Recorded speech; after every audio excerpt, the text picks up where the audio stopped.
MasterCard? Yeah.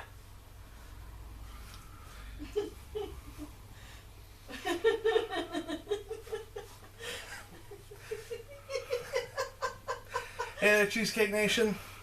It is Supercharged Funk and the Dave blasting at ya with another This Week in Wrestling.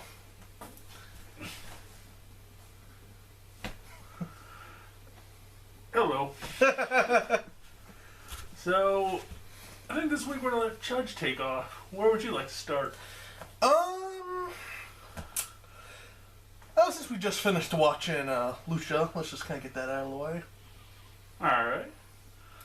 So, definitely interesting, you know. None of the matches were too bad. Main event was pretty good, all things considered. Alright. Let's see, what was the first match? Mac and Marty. It was a solid match, you know. Nothing too bad going on there, you know. Mac got the victory. And then, what was the next one? There was like the goof match. Which one? No, it was, Sinestro and... yeah, Sinestro de la Muerte and King Cuerno. Yeah. That one was, very quick. yeah, it was very quick, so... Yeah, that one could have been better considering King Cuerno was supposed to be one of their top guys. Well, there's been a lot of talk that he wants out of his contract, so I'm assuming that's kind of a, hey, we made you, we can unmake you kind of thing. I guess, just like how quickly he lost it. Right. Then... we had the kind of a goof match. Little Masquerita Sangrisa, or... Masquerita Sangrada? There you go. Sangrisa. I don't speak Espanol too well. Against Cage. And that was just kind of a goof match, you know. Yeah, another real quick five move, put it away match. Yeah. Yeah, but the main event was the one worth talking about. Definitely a really good match. One of the best matches of the week. Mariposa versus Sexy Star. No Moss match. No more. It was a little rough for us just because we were watching a recorded version, and obviously, even if it was on TV, it was kind of skipping. Not me, I saw it all. But either way, great match. Just kept you on your toes. I had one little issue. I don't like teasing something you can't do. Right. I've never liked it in wrestling. It's weird. Like, you can't throw somebody off the balcony. Or the rafters, or whatever you want to call it. Like, yeah. That's not a thing you can do, so it's like, it's weird to tease it. I don't mind them doing stuff that you could theoretically do and not doing it. I don't have any issue with that. But when you have something, it's like, what if somebody chase somebody around with, like, an active lawnmower? Like, obviously you can't use it, so it's not going to happen. Same principle. Yeah. Alright, you have anything else to say about Lucha? Not really. No, I'm just... Next week we have the, what do they call it? It's a casket match, effectively, between, Mil Muertes and the Monster Matanza. So, that should be good. The last one with Phoenix and Mil Muertes was really good, so I assume this one will be really good too. Yeah. Still not super keen on a monster, you're a monster match, but no. Alright, it could be good, yeah. But we'll just have to wait and see. Alrighty, so going in, let's kind of go, well, let's just throw out NXT.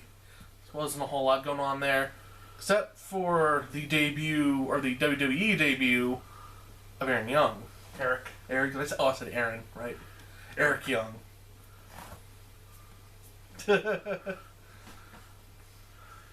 One of the new prospects coming in from TNA. Young man Eric Young. And, yeah, I've always liked Eric Young. Even, like, during the when I watched TNA for a little while, he was definitely one of my favorite guys. I had a pretty major issue with this match. It was... Alright, what are the two things Samoa Joe's good at? Beating the shit out of people? He's a striker in submissions. And Eric Young was winning most of the brawling sections. Like that. And he's a much smaller guy than Samoa Joe. It was kind of weird. Yeah, I kind of agree with that, yeah. It's like somebody a lot smaller getting the upper hand on like a guy like Undertaker, whose whole gimmick's kind of based around strikes. Yeah. You know, it was really weird. Especially because he's also the champion. Yeah, well, I mean, I don't really mind the champion looking weak. I know some people hate it, but... Alright, a couple other matches, I'll take over. We had my boys, The Revival, versus your boys, the Hype Bros. My boys win. My boys win. In case you couldn't hear my whisper. So yeah, just a solid little match. Not a whole lot of craziness. Just kind of a... Hey, we're the Revival. We're still in the picture. Yeah, we're owed a title rematch. Yeah. No Way Jose versus Finn Samoan, I think. I'm not a big fan of his new finish. Like, I would rather him go back to the baseball punch as a finish. It was like this, like, but like when he went for it, because like the arm is wrapped around the neck, you can't really get a good whip on it, so it just kind of looks like he fell down with him. Yeah. Which doesn't look that good. Like, there's a lot better moves to go with from that kind of thing. Maybe like go to it, spin him out, and then like Gail Kim has a finisher. It's called Eat Defeat. It's like a straight arm. You put your foot underneath their jaw, and like you fall back and like pivot. So like as you fall, they kind of like get pulled down with you, and their chin hits your foot. That could be something he uses. Yeah, I'm definitely looking forward to seeing him in some like real like matches, not like these little exhibition matches. 'Cause, I mean, he's the new guy, you know, but I'm not sold on him yet. I know you're not sold on him yet. I'm a little worried about his conditioning. Like, he looks like he's pretty worn out by the time he gets in the ring from his dancing. Like, right, he's doing a lot of dancing, but yeah. Yeah, I mean, I don't think there's anything else that was particularly important. You had Nia Jax win over Tessa Blanchard. Mm-hmm. No Nakamura this week. No Balor. No Asuka. Oh, that was the match. Austin. It was last week. Oh, Austin Aries versus Ty Dillinger. It was fine.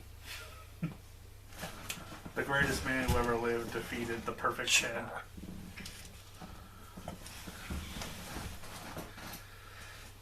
Alright, let's go into Raw and SmackDown. Not a whole lot of real big time news. Yeah. It was mostly, they continue the storyline of the breakup of the League of Nations. Rusev is your new #1 contender for the U.S. title. And we'll get into some other stuff like that in a minute. 6-man, which they had another 6-man on SmackDown. Usos and Reigns versus the Good Brothers and AJ. Nothing really. Yeah, just a lot of the same shit we've been getting, which was kind of weird. Like, they didn't really break it up at all. Yeah. At least SmackDown kind of, they did tag team matches at least to like kind of break it up. Like, the only new feuds other than Rusev and Kalisto, which we technically already seen a little bit before when Berto and Kalisto were having their little mini feud. Yeah. Is Becky Lynch and Emma. That looks like it could be a good fun match. Maybe that's a pre-show match they want to do somewhere down the line. I'm cool with that. Maybe a #1 contenders match. We'll see. We'll see what they want to do with it. I'm curious as to what they're doing with Paige. Like, I'm not a huge Paige fan, but it just seems like... Since she got back, she hasn't really done anything.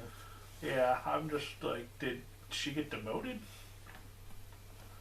She went from, like, a strong #2 in the company to she's not anywhere near the title. It just seems weird. I'm still thinking, I'm a proponent for them making a Divas tag title if they want to bring in more Divas. Yeah, absolutely. That would be interesting. And retiring the US / Intercontinental and fusing them together. Whatever you want to call that belt. and then maybe doing a TV title. So I think you'll technically end up with a +1 in titles, but every belt will have a meaning. Continuing on, I'm trying to think like there's honestly anything new and exciting. We have Ambrose versus Jericho 2. We have like a fusion of 2 matches together, which isn't particularly fresh. It's just been more of the same groups of people. Like, we haven't got any fresh matchups at all. Like Vaudevillains and New Day is pretty much the only new match going to the new pay-per-view. Even they haven't even like feuded at all. It's just always been like big cast coming out. Yeah. I think that's pretty much all I'll say about WWE TV, and kind of go into some of the news that broke this week. It appears Ryback may be leaving the company. I don't think it's been made official yet, but he pretty much made it sound like it. Yeah. And then, along with him leaving the company, we had some releases. Like almost, 10 people or something? Yeah. I mean, some of them we kind of already knew about, like Santino. Yeah, Santino's been out. He officially got released. Yeah, I assume he probably just had some sort of... Let's see if I can look that up real quick. What do you call it? Contracts, the Goodwill Ambassador contract. Probably just let him go. They'll probably... Like, if he wants to, we can come back and get another one. Yeah. I don't think that's like a hard release, but yeah, the big surprise out of this one was Sandow. I mean, I don't think anybody's truly surprised, but it surprised me. Yeah. Oh yeah. Wade Barrett's gone. Yeah, I think everybody kind of knew that was coming. Yeah. Cameron is gone. Hornswoggle and El Torito are gone, which I don't really care. There we go. What do you got here? Oh, Zeb Coulter was the other one I forgot. And apparently Alex Riley. I mean, Alex Riley had pretty much done nothing for quite a while. I'm surprised he's still, like, he's got to have the JTG award. It's now become the Alex Riley award. I mean, you got to remember, Alex Riley has been in the company long enough to be, like, Miz's bitch. Like, I think it was 07 where Miz was at WrestleMania as the champion. And he's been in the company that long and done nothing. So it's kind of amazing he stayed this long. Yeah. Curious to see where Sandow goes. Curious to see where Ryback goes. Cameron's release is kind of interesting in that it followed her coming out in support of what Ryback said. And I think we're going to end it on a little discussion of Ryback and then a little bit for Dash Wilder. Alright, so what Ryback talked about is a breaking the kayfabe down of pay scales. Right. Why does a winner make more money than the loser in a predetermined sport? He's like, you know, I'm doing what you're telling me to do, but you're hurting my brand and then telling me you want to pay me less, despite the fact I'm doing everything you're telling me to do. That's a legitimate point. Like, you could say, well, John Cena brings in more money for the company. Well, yes, he beats everybody. Like, if you don't know that's what makes money in the company, you probably shouldn't get into wrestling. You're going to be bound for disappointment. Like, yes, there are examples of guys that didn't have to win every match and were still over. But if you look at all the big money draws in the history of wrestling, there's one common denominator. They're always the top guy that always wins. Yeah, they always win all the time. Hogan, in the entire Hulkamania run,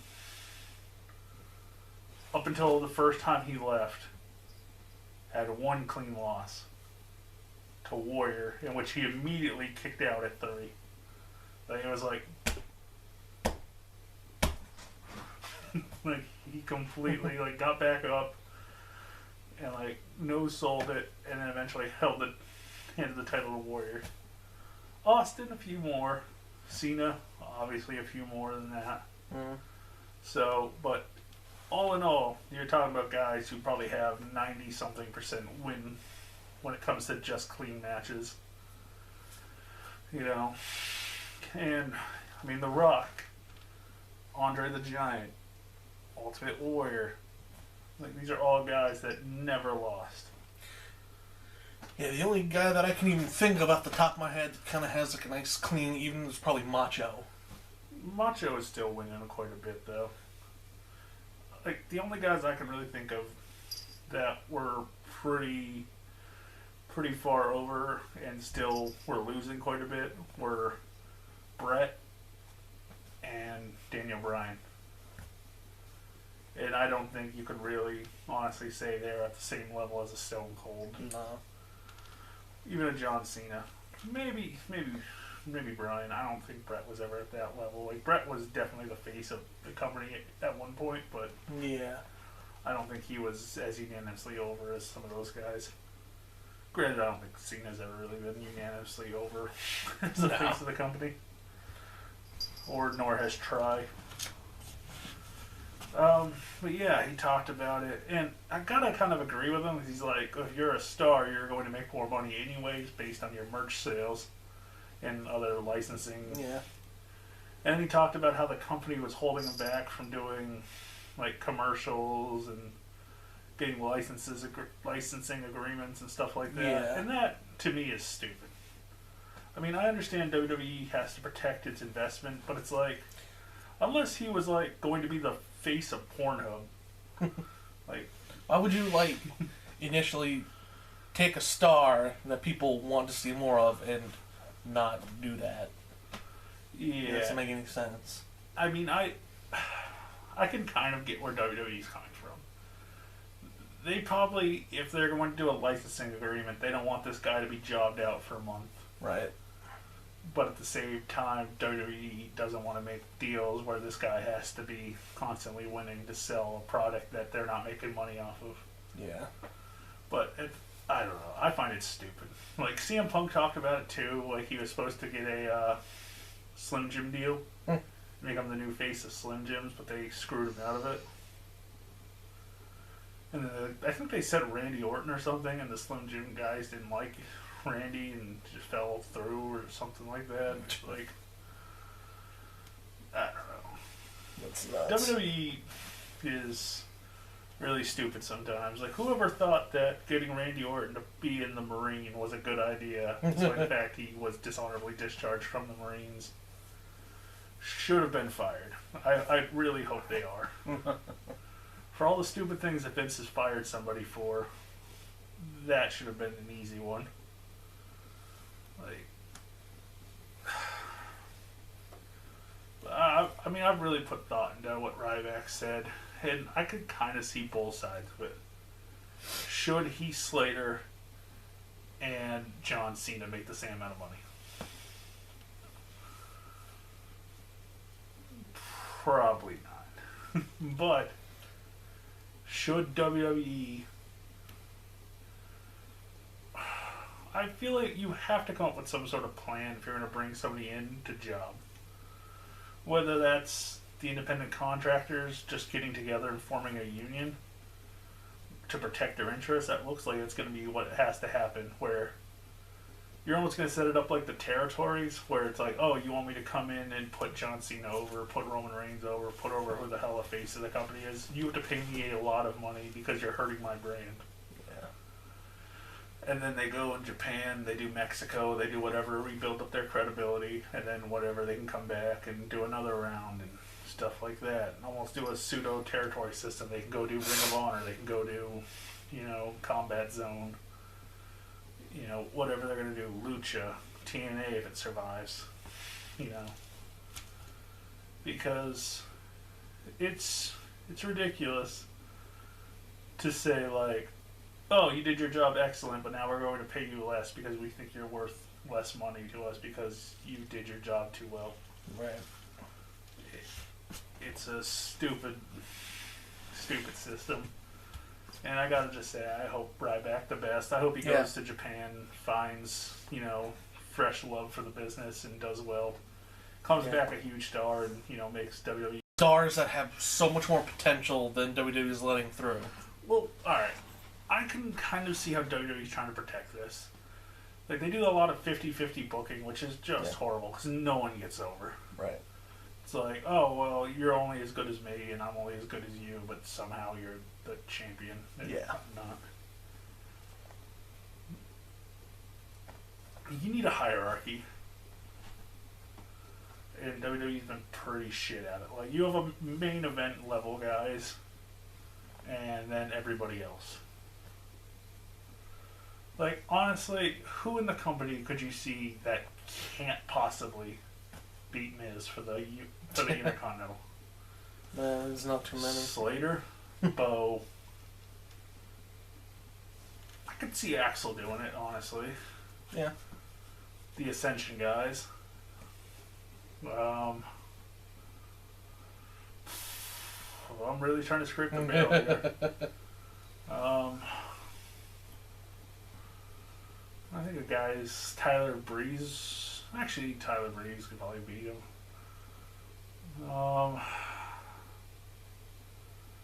Yeah, I mean, 5 guys.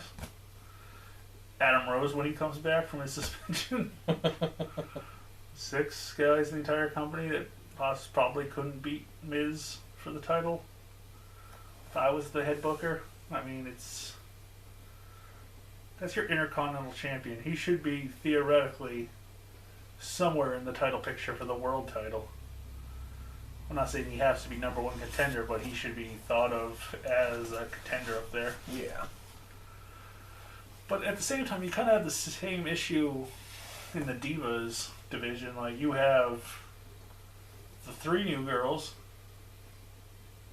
Paige, Nikki Bella, and then everybody else that just kind of seems to lose. Like, Emma's starting to kind of creep towards the top. Natty is kind of in a floating weird zone where sometimes she's like a serious contender and sometimes she's the like brunt of jokes. So it just makes me sad to like think that WWE can be like, oh, your contract's coming up, I'm just gonna have you lose a whole bunch of matches on TV to tank your worth and then offer you less money. So that's pretty shitty. Alright, so you got anything else you want to say about some of these guys that were released? Or? Not really, just like I said, like Dave said, wish Ryback the best. Hope he does good wherever he goes, and I hope they do good for you too, dude. Alright, move on to making Dash Wilder great again, just like Darren Young, who stole my gimmick. I'm coming for you, Darren. Bob. Coming for you. Alright, so you got the Revival, which are obviously a throwback gimmick, but not quite as throwback as the Vaudevillains. I think you need to have Dash go for an old school hairstyle.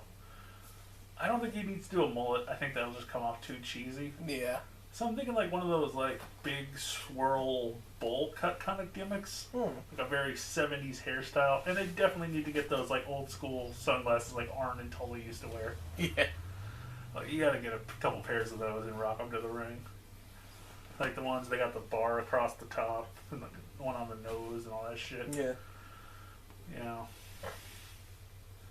I think they need to just kind of move forward, pick up a couple other members for the team, and really bring that Revival to at least a 3-man operation. You need a centerpiece, and I don't think either one of the Revival are a great talker. I don't think they're brutally bad, but they're not good talkers. Maybe Ty Dillinger's the guy. You know? Yeah, that could work. Get rid of his stupid shit that's in his hair right now. You know? Or go with somebody else. I mean, there's plenty of talent in there. Find a guy that, who's a good talker, but, he's lacking something. Hell, I mean, there's that rumor going around that Jay Lethal's coming to NXT. Maybe he's the guy. He's a great talker on the mic. He could use some muscle to really put him over because he's a little bit of a smaller guy. Yeah. So maybe he leads the Revival. Or, I mean, you could go with a lot of different people. Bobby Roode would be an amazing leader to the Revival. They want to make Bobby Roode. He just kind of goes in and asserts himself. Yeah. Plus, Bobby Roode's always kind of had the gimmick with the suits and everything. Yeah. He comes in and he pulls like a classic Ric Flair suits and Rolex. He comes in, cuts his Bobby Roode promos, gets over the Revival, gets over himself. They have a very similar style. Yeah. I think that's the way to go. I think Bobby Roode leading the revival. Yeah, that would be. I would like that. I'd like that a lot. All right, with that, guys, I think we're gonna wrap up this one, and we're gonna do a movie review next. This little ditty you might have heard of. But with that, guys, I'm Super Church Funk. I'm Dave. I'll catch you guys next time.